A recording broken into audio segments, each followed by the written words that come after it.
जय गौ माता की साथियों, आज हम हैं 31 वर्षीय गौ पर्यावरण एवं अध्यात्म चेतना पद यात्रा के प्रणेता परम पूज्य गुरुदेव भगवान की परम शिष्या पूज्य साध्वी शबला गोपाल सरस्वती दीदी जी, जो वर्तमान में शाम यात्रा का संचालन कर रही हैं और पिछले लगभग 2021 से इन्होंने इस दायित्व को अपने कंधों पर उठाया। बहुत ही एक कठोर निर्णय इन्होंने लिया।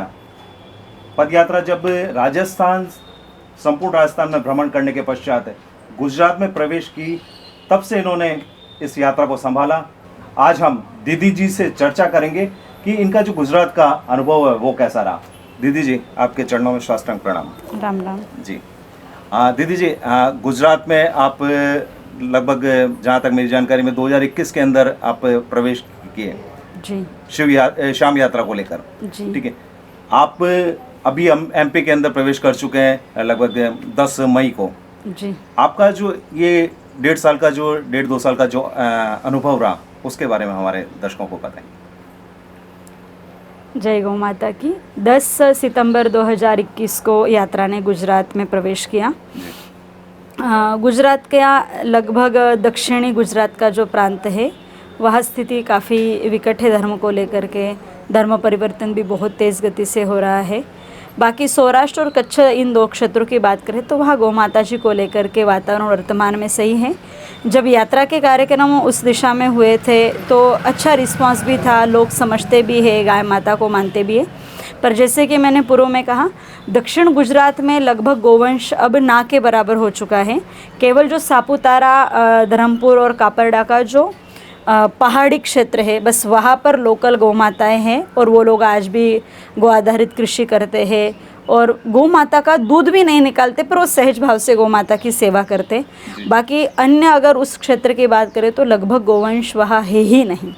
जी जी। और अगर अपन प्रतिसाद की बात करें तो उस क्षेत्र में बहुत अच्छा प्रतिसाद भी नहीं मिला कि अपन उनको बहुत अच्छे से समझा पाए। पर हाँ, जहाँ जहाँ जितने भी कार्यक्रम हुए हैं वहाँ से वापस फ़ोन आए हैं। किसी ने 2 गाय माताएं बांधी, किसी ने 10 बांधी हैं। तो जो आयोजन हुए हैं उससे परिवर्तन ज़रूर आया है। दीदी, 10 सितंबर 2021 से लेकर 10 मई 2023 के मध्य आप पूरे गुजरात में जैसा भ्रमण किया है आपने, तो लगभग कितने गांवों तक आप पहुंच पाए इस दरमियान? लगभग शाम यात्रा 2000 गांव के आसपास, दोनों यात्राओं का अगर गणित लगाए तो 2000 गांव में पहुंचे हैं अपन अब तक। आपका क्या शेड्यूल रहता था सवेरे से शाम तक का, रात्रि विश्राम तक का? सुबह लगभग 3:30 बजे के आसपास जागरण होता है जी। उसके बाद जो भी दैनिक कार्यक्रम है, योग प्राणायाम, समय के अनुसार कभी कम कभी ज़्यादा साधना में समय व्यतीत होता है। उसके बाद ठाकुर जी महाराज संघ में है तो उनकी आरती और फिर यात्रा को लेकर के रवाना होना। दूरी पार की जाती, सामान्य तौर पर यात्रा में 4 किलोमीटर दूरी को पार करने के लिए 1 घंटे का समय लगता है। अगर पहाड़ी वाला एरिया है तो 15-20 मिनट अधिक या कम लग जाते हैं। इस तरीके से अगले गांव में पहुंचो, फिर कार्यक्रम की तैयारी कभी खुद हो जा कर के करवानी पड़ती थी। गुजरात में ऐसा थोड़ा कम ही हो पाया कि बहुत अच्छे से पहले से तैयारी है, तो तैयारी करवाएं, फिर कार्यक्रम करते। उसके बाद जो भी शरीर चराने के लिए आहार की आवश्यकता है वो करने के बाद दोपहर में जो यात्रा संबंधित कार्य है, आगे की कहाँ किस तरफ किस दिशा में जाना है, आगे पीछे से संपर्क निकलवा करके उन कार्यक्रमों को सेट करवाना है, ये करके पुनः शाम को वही निकलना, प्रवचन करना। रात्रि को लगभग 8 से 10, 10:30 बजे तक प्रवचन होते हैं और फिर विश्राम। लगभग एक दिन में एक गांव ही करते हैं या 2 गांव, 3 गांव? 2 गांव का। 2 गांव कम से कम, और मौका मिल जाए तो 3 गांव। अभी जो ये क्षेत्र है यहाँ पर 12 मास खेती का काम चलता है। जी जी। 3 फसलें लोग लेते हैं तो किसान वर्ग अधिकतर व्यस्त ही रहता है, तो 3 प्रोग्राम तो थोड़े कम हो पाए, पर जब कभी मौका मिला तो किए हैं, 3 प्रोग्राम भी किए हैं। बाकी 2 कार्यक्रम तो नियमित हुए हैं। तो ये जो प्रवचन है, इन प्रवचनों के माध्यम से आप क्या संदेश दे रहे हैं? गौ सेवा का संदेश या उसके साथ साथ और कुछ भी आप इसमें विषय जोड़ के? मुख्य रूप से तो यात्रा के जो प्रवचन होते हैं उनमें समाज को गौ माता जी का इस तरह से महत्व समझाया जाता है जिससे वो गाय माता को आंगन में बांध करके स्वयं सेवा में विश्वास करे। जी। और दूसरा, गाय माता की सेवा हो रही है और प्रसाद रूप में अगर दूध मिल रहा है तो उस गव्य पदार्थों का प्रयोग करके वो अपने काया को निरोगी बनाए, ये दूसरा रहता है। महत्वपूर्ण रूप से तो यात्रा में गौ माता जी की प्रत्यक्ष सेवा से, उनके दर्शन से जो लाभ है वो बताए जाते हैं और किस प्रकार अपने दुखों में गाय माता जी सुख देने वाली साबित होती है, ये विषय समझाए जाते हैं। दूसरा विषय पर्यावरण रक्षा को लेकर के भी कहा जाता है, पेड़ पौधे लगाए जाए। जैसे प्रदूषण को लेकर के बात करें तो यूँ तो अपने पूरे भारतवर्ष में ही प्लास्टिक आवश्यकता से अधिक आपको कचरे के रूप में दिखाई दे रहा है, पर गुजरात में हमने थोड़ा ज़्यादा ही इस चीज़ को देखा कि हर 10 फीट पर कचरा है। जी। गिर के जंगल को अगर आप छोड़ देते हैं, सिर्फ उतना वन क्षेत्र छोड़ने के बाद अन्य ऐसी कोई जगह मैंने मेरे इस 1.25 वर्ष के सफ़र में नहीं देखी जहाँ पर कचरा नहीं हो। तो ये भी अपन ने कहा कि प्लास्टिक का उपयोग कम से कम करें, होती कोशिश प्लास्टिक ले ही नहीं। मेरे प्रवचनों में नियमित अगर अपन दक्षिणा लेते नहीं हैं यात्रा में, पर परंपरा है कि साधु के मुंह से जब कुछ सुना जाए तो कुछ न कुछ दक्षिणा में देना चाहिए। तो अपन इस स्थिति में 2 ही चीज़ें दक्षिणा में मांगते थे। एक तो आप व्यसन मुक्त हो जाइए और दूसरा गाय माता आंगन में बांधे और एक पेड़ धरती पर लगाएं और प्लास्टिक का प्रयोग पूर्णतः बंद कर दें। जी। फल, सब्जी, किराना, ये सारी चीज़ें भी कपड़े के थैली में लाई जाए। दूध, दही, छाछ, घी जैसी चीज़ें बरनी में ली जाए, केटली में ली जाए और प्लास्टिक से बचे। पेड़ पौधे लगाए, अनावश्यक पानी का उपयोग नहीं करे, नाली निकासी आदि ऐसी रखे कि जिससे पानी रुके नहीं, सड़े नहीं। ऐसी काफ़ी सारी बातें पर्यावरण को लेकर के भी कही गई हैं। और बाकी प्रवचनों के अंतर्गत ही भारतीय आध्यात्म क्या शक्ति है, उसके पीछे कितना गहरा विज्ञान है, ये विषय भी समझाने का प्रयत्न अपना रहता है। जी। युवा पीढ़ी आपके इस जागरण अभियान से कितने प्रेरित होती है, कितना कुछ परिवर्तन उनके अंदर देखने को मिला, ऐसा कुछ आभास आपको? युवा पीढ़ी में सबसे ज़्यादा परिवर्तन आता है। जी। ये ज़रूर है कि युवा पीढ़ी प्रवचन तक पहुंचने में समय ले लेती हैं।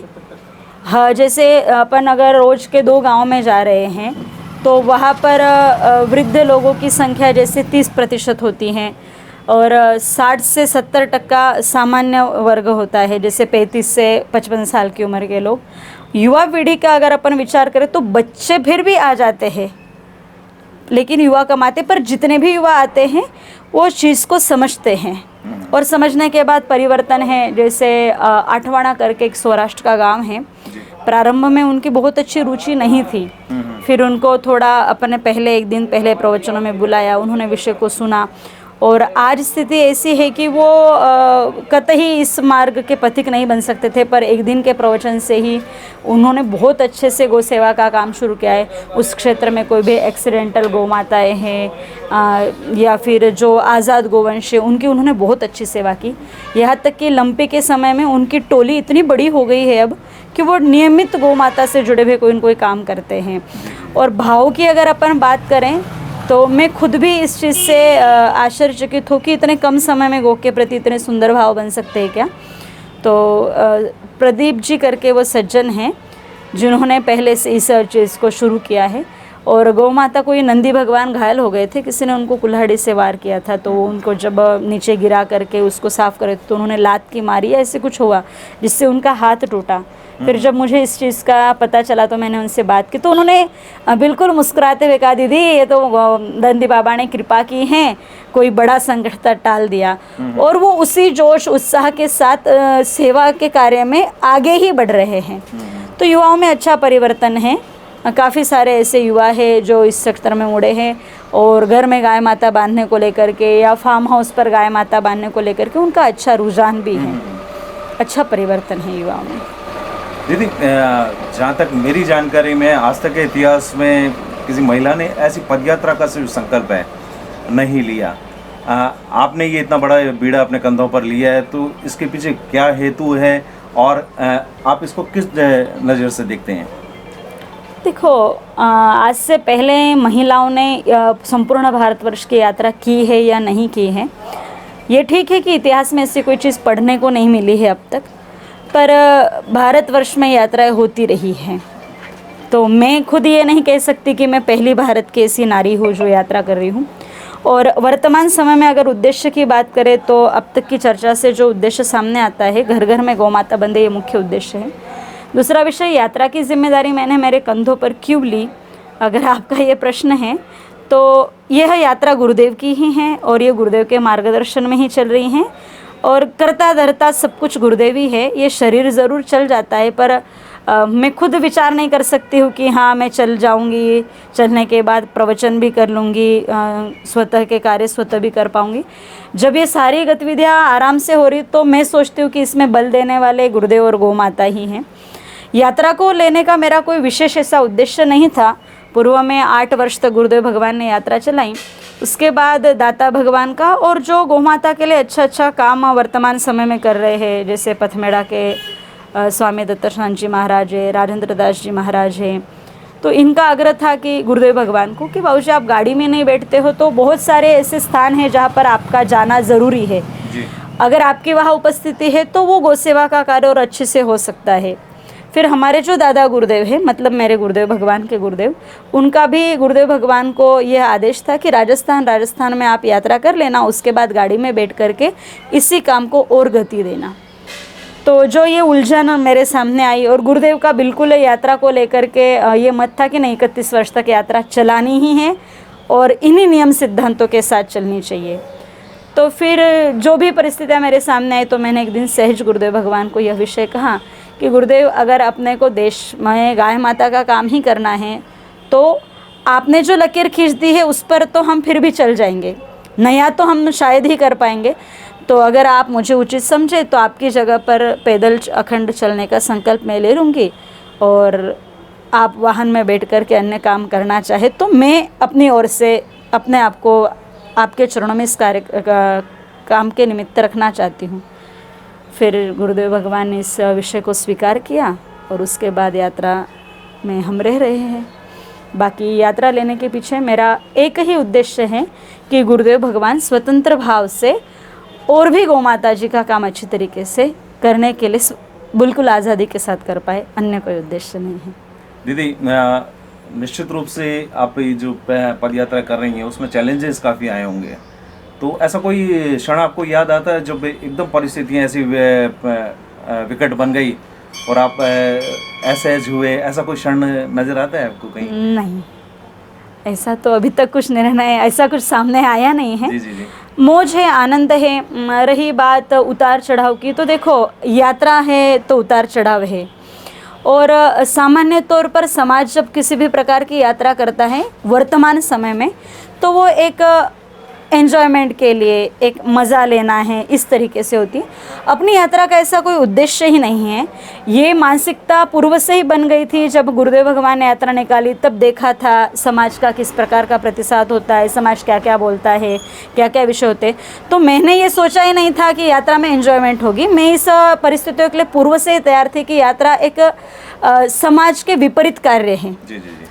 क्योंकि अब तक कोई साधु समाज ने ऐसा कोई प्रयत्न किया नहीं है। साधु धर्म प्रचार कर रहे हैं लेकिन जहां उनको बुलाया जाता है वहां पर वो जाकर के कार्यक्रम करते हैं, तो वो कार्यक्रम करना सहज है क्योंकि वहां पहले से ही सभी प्रकार की व्यवस्थाएं होती है। और यात्रा एक ऐसा विषय है कि हाँ, अपन तय कर रहे हैं कि अपने को कहाँ जाना है, कब जाना है, किस तारीख को जाना है और इसमें कोई एक्सक्यूज़ नहीं है कि नहीं त्यौहार है तो नहीं। कार्यक्रम तो त्यौहार के दिन भी हो गए, बरसात है, सर्दी है, चाहे कितना ही समाज का व्यस्ततम समय चल रहा है, तो ऐसी विपरीत परिस्थितियाँ आनी है ये तय था और इसके लिए हम पूर्व से तैयार थे। इसलिए ऐसे कोई उतार चढ़ाव आए नहीं। और अगर ऐसी कोई कठिन परिस्थिति की अपन बात करें तो ऐसा कोई घबराने जैसा पल मेरे जीवन में अभी तक नहीं आया है। और मेरा जहाँ तक विश्वास है गौ माता की ऐसी दिव्य कृपा है कि हम सिर्फ निमित्त हैं, कार्य सारा गौ माता स्वयं कर रहे हैं, करवा रहे हैं। तो कोई छोटी बड़ी समस्या आती भी है तो पता नहीं कैसे वो पार हो जाती हैं। जैसे मुझे याद है जब हम कापरडा की तरफ बढ़ रहे थे, वो थोड़ा हिल स्टेशन जैसा क्षेत्र है और वन वे है, तो यात्रा के जो वाहन है वो काफ़ी भारी है। और जो शाम यात्रा का रथ है गाय माता जी का, जिसे मयूर रथ नाम दिया गया है, वो भी काफ़ी भारी है। उस समय मुझे याद था कि मैं एक संघ परिवार के द्वारा संचालित आश्रम में रुकी थी तो आश्रम के बालक ही रथ को छोड़ने के लिए थे, जो 9वीं 10वीं कक्षा के बालक ही थे और 14 बालक थे और बिल्कुल स्ट्रेट उतार था। तो एक बार तो मैं घबरा गई कि अब ये रथ कैसे कंट्रोल होगा, क्योंकि वजन भी था और बच्चे बच्चे होते हैं। पर पता नहीं मतलब आश्चर्य की बात है, एकदम से रथ रुकता रुकता आया, जिस गति की उम्मीद नहीं थी। विज्ञान के दृष्टिकोण से देखा जाए तो जितने उतार था, जितना वेट था उसका और जितनी स्पीड पहले से रथ पकड़ चुका था, उसके हिसाब से रथ का इस तरीके से कंट्रोल करना आश्चर्य की बात थी, जो मैंने मेरे आंखों से देखा।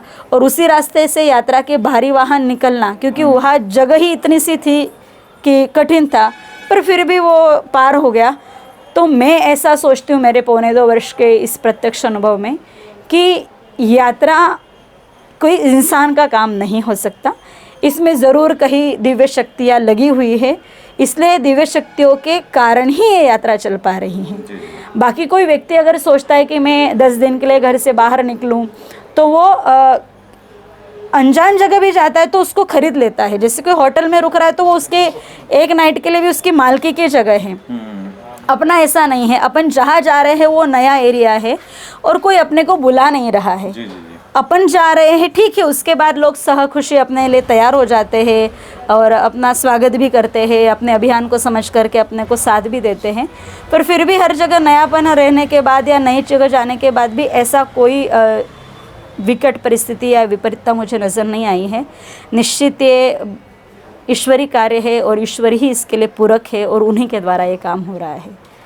दीदी, यात्रा का जो शेड्यूल आपने बताया, अब यात्रा में कितने वाहन साथ में चल रहे हैं, कितने लोग आपके साथ में हैं, आगे से आगे जो गांव में पहुंचना होता है, उसकी प्रक्रिया आप कैसे इसको मैनेज करते हैं? यात्रा में वर्तमान समय में 3 बड़े वाहन हैं जी, जो ट्रैक्टर से चलते हैं और पीछे थोड़ी ट्रॉलियाँ है, जिसमें एक में मेरा निज आवास है, एक में मंदिर और जो साथ में स्टाफ है उनके भोजन की और शयन की व्यवस्था है। एक रथ और है जिसमें प्रवचन संबंधित सारा सेटअप लगा हुआ है और एक गाय माता का रथ है। सर्वे हेतु एक बाइक है। ऐसे कुल 5 वाहन यात्रा में हैं। उसके चलाने वाले हमारे कर्मचारी बंधु हैं, जो एक तरीके से तपते हुए ही इस काम के में हमारे साथ लगे हुए हैं। सेवा कार्य ही मैं समझती हूँ, क्योंकि कलिकाल में घर छोड़ करके कंटिन्यू 3-3, 6-6 महीने हमारे साथ रहना, सर्दी गर्मी बरसात, जो सुख मकान में मिलता है वो स्वाभाविक है कि वाहनों में नहीं मिलता है, चाहे आप उसमें कितनी ही सुख सुविधाएं कर दो, पर वहाँ पर रहना भी तप है।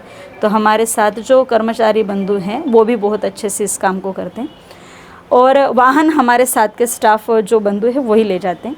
रथ छोड़ने के लिए नियमित यही होता है कि जिस गांव में अपन प्रवचन करते हैं वो सहर्ष जब उनको बताते कि भाई कल अपन इस गांव की तरफ जाएंगे, तो पिछले गांव वाले अगले गांव तक गाय माता जी के रथ को बड़े आनंद के साथ, मस्ती के साथ भगवती गौ माता का नाम स्मरण या भगवत स्मरण करते हुए ले जाते हैं। तो छोटे गाँव होते हैं, बड़े गाँव होते हैं, उसके अनुसार संख्या कम ज़्यादा होती हैं, पर गुजरात में कम से कम 25 से लेकर के 70-80 लोग छोड़ने के लिए आए थे। अब जब यात्रा 10 मई 2023 से मध्य प्रदेश में प्रवेश कर गई हैं, तो यहाँ माहौल धर्म को लेकर के थोड़ा अच्छा अभी तक लग रहा है। यहाँ ये दफ़ा तक कि 150, 200 लोग गाय माता के रथ को छोड़ने के लिए अगले गांव तक आए। इनका 2-3 दिन तक नियमित आना जाना भी चलता है। तो इस तरीके से गाय माता का रथ ग्रामवासी ही अगले गाँव तक पहुँचाते हैं। तो यात्रा का जो आपका अभी मध्य प्रदेश में जो प्रवेश हुआ है वो 10 मई को हुआ है, आगे की क्या योजना, कितने साल तक ये मध्य प्रदेश के अंदर भ्रमण करेगी यात्रा? मध्य प्रदेश में कुल 31 वर्ष गो पर्यावरण एवं आध्यात्म चेतना पदयात्रा की दोनों शाखाएं हैं। ये दोनों ही शाखाएं लगभग 26 महीने काम करेगी। 2 वर्ष और 2 महीने काम करेगी। अभी ये मई में प्रवेश कर चुकी हैं और लगभग अगले सितंबर 2025 में ये यात्रा आगे महाराष्ट्र की तरफ प्रवेश करने की रूपरेखा अभी बनाई है। आगे अगर कोई गौ सेवा को लेकर के या गौ माता को लेकर के कोई विशेष गतिविधियाँ मध्य प्रदेश में होती हैं और यात्रा का निश्चित किया गया मार्ग में कोई परिवर्तन करना पड़ता है, तो इस कारण से हो सकता है कि थोड़ा ऊपर नीचे हो, पर अभी यह तय हुआ है कि अपन सितंबर 2025 को मध्य प्रदेश का कार्य पूर्ण करके महाराष्ट्र में प्रवेश करेंगे। 4 दिसंबर 2012 को ये हल्दीघाटी से पदयात्रा प्रारंभ हुई। राजस्थान भ्रमण हुआ, गुजरात भ्रमण हुआ और मध्य प्रदेश का भी अगला आप जैसा बता रहे हैं महाराष्ट्र में। तो इसके बाद में क्या योजना रहेगी सारे स्टेट्स की, आपने कुछ आकलन किया है कि 2043 तक हम लोग इन क्षेत्रों में भ्रमण करते हुए वापस पुनः इसका समापन जो है करने की योजना कहाँ की है? राजस्थान में प्रारंभ हुई जी। हैं। अभी महाराष्ट्र से दक्षिण भारत के सभी राज्य पूर्ण किए जाएंगे। महाराष्ट्र से जैसे गोवा जाएंगे, गोवा से कर्नाटक, केरल, फिर तमिलनाडु, आंध्रा, तेलंगाना, ऐसा करते हुए पुनः झारखंड, छत्तीसगढ़ इस प्रांत से ऊपर चढ़ेंगे और बिहार का कार्यक्रम करते हुए फिर अपन उत्तरांचल में जाने का प्रयत्न करेंगे। उसके बाद वापस आकर के उत्तर भारत जिसमें उत्तराखंड है, पंजाब, कश्मीर इस तरफ यात्रा रहेगी और इस तरीके से संपूर्ण भारतवर्ष में भ्रमण करते हुए पुनः यात्रा हल्दीघाटी ही पहुंचेगी। 3 दिसंबर 2043 को यात्रा हल्दीघाटी के उसी मैदान में पहुंचाने का हमारा अब तक का लक्ष्य है। वहाँ पे तय किया है। कोई विशेष बात इस यात्रा को लेकर और सभी गौभक्त आपको सुन रहे हैं आज, तो उनको क्या संदेश देना चाह रहे हैं आप? मैं सभी गोभक्त भाई बहनों को यही कहना चाहूँगी कि आप अपने क्षेत्र में सबसे पहले स्वयं अपने आंगन में गाय माता बांधे, अगर नहीं है तो। अगर आप घर में गाय माता बांधे रहे हैं तो उसकी प्रेम से सेवा हो, सुबह शाम आरती हो। आरती से आपको तो लाभ मिलेगा, लेकिन अगर आप आंगन के में आकर के गौ माता की आरती करते हैं तो कुछ अड़ोस पड़ोस के लोग इस दृश्य को देखेंगे। प्रारंभिक अवस्था में हो सकता है कि वो आप पर हंसे, क्योंकि अभी वर्तमान भारत में गौ माता की आरती नहीं होती है, यज्ञ भूमि पर हो जाती है, पर बस वो जब तक यज्ञ भूमि पर गौ माताएँ हैं तब तक, उसके बाद नहीं होती। पर अगर प्रत्येक गोभक्त जो आज वर्तमान समय में अपने आंगन में गाय माता बांधे हुए है, वो अगर नियमित गौ माता की आरती अपने आंगन में शुरू करता है तो मेरा ऐसा विचार है कि अड़ोस पड़ोस के लोग भी इस विचार तक पहुंचेंगे कि कैसे कोई गौ माता की आरती कर सकता है, और वो आपके प्रति देखेंगे कि ये इतना गौ सेवा कर रहा है या गौ माता की आरती कर रहा है तो इसके जीवन में क्या होता है। और मुझे विश्वास है कि श्रद्धापूर्वक जो गौ माता की सेवा करता है उसके जीवन में आश्चर्यचकित तो हो जाए समाज, इस प्रकार के परिवर्तन आते हैं। उस परिवर्तन को देखने के बाद समाज आपको देख करके गौ माता से जुड़ेगा। और जब आपके साथ ऐसे एक दो भाई भी जुड़ते हैं तो हम जब भी कोई बैठे हैं चर्चा करें तो वो गौ माता की चर्चा होनी चाहिए, क्योंकि इसी चर्चा से समाज तक गौ माता जी की महिमा पहुंचने वाली है। यात्रा है, कथा है, इनके माध्यम से होने वाले प्रवचन आदि के कार्यक्रम हैं, वो आपके क्षेत्र में पहुंच ही पाए और कब पहुँचे ये सारे प्रश्न हैं। लेकिन अगर आप अपने स्तर पर गौ माता जी को लेकर के नियमित चर्चा करते रहते हैं तो मुझे लगता है कि समाज में गौ माता को लेकर के एक अच्छा वातावरण बन सकता है। तो आप भाव से गौ माता की सेवा करें और आंगन में गाय माता की आरती करने प्रारंभ कर दे, इससे समाज में अच्छा परिवर्तन आएगा, ये सब मेरा निजी मत है। जी जी, बहुत बहुत धन्यवाद जी। साथियों, अभी हम सुन रहे थे पूज्य साध्वी शबला गोपाल सरस्वती दीदी जी को, जिन्होंने अपने कंधों के ऊपर एक बहुत बड़ी जिम्मेदारी ली है। लगभग 2043 एक बहुत लंबा समय है और पूरे भारत का भ्रमण इस पद यात्रा को लेकर, प्रतिदिन अलग अलग गांव में जाना, अलग अलग क्षेत्रों में अलग अलग लोगों को के बीच में अपनी बात को रखना, जहां भाषाओं का भी बहुत बड़ा रहन सहन का, खान पीन का, अलग अलग विचारधाराओं के लोग पद यात्रा के दौरान मिलते हैं। उसके बावजूद भी एक महिला होकर साध्वी दीदी जी मजबूती के साथ इस कार्य को कर रही हैं। बहुत बहुत साधुवाद, इनके श्री चरणों में दंडवत प्रणाम।